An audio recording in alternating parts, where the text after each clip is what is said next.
آقا من الان رسیدم ترکیه، بازا بدبختی، اصلا حال رویم خوب نیست. همه رو دارم میکشن، همه رو دارم میکشن، بچه ها رو همه رو دارم میکشن. فقط کمک خارجی، فقط کمک خارجی احتیاج داریم.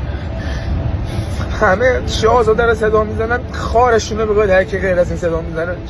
شاهزاده نیستش که، شاهزاده سمبل آزادیه، اصلا کاری به اسم شاهزاده نداره. مردم دوباره ناجی هست، برای دارم میکشن. بیرحمانه دارن چراغا رو خاموش کردن، هر کاری دارشون موقع دارم میکنن. من پروازم کنسل شده بود از پروازهای خارجی تهران به خارج از ایران، خارجی همه کنسل شده. و بدبختی یه پرواز ایرانی پیدا کردم. حالا روی مثلا خوب نیست،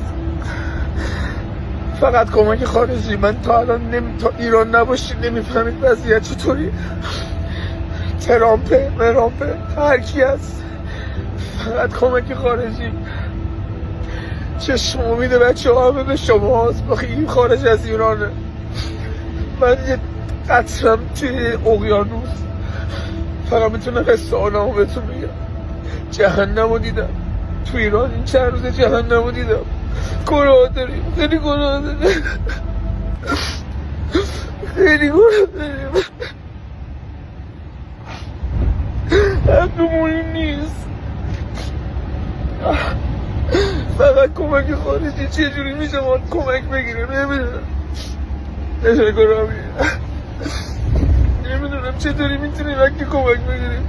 کوه دارن غرقم میکنن تو سر سینه، شلیک مستقیم، بیرحمانه دارن میکشن همه رو.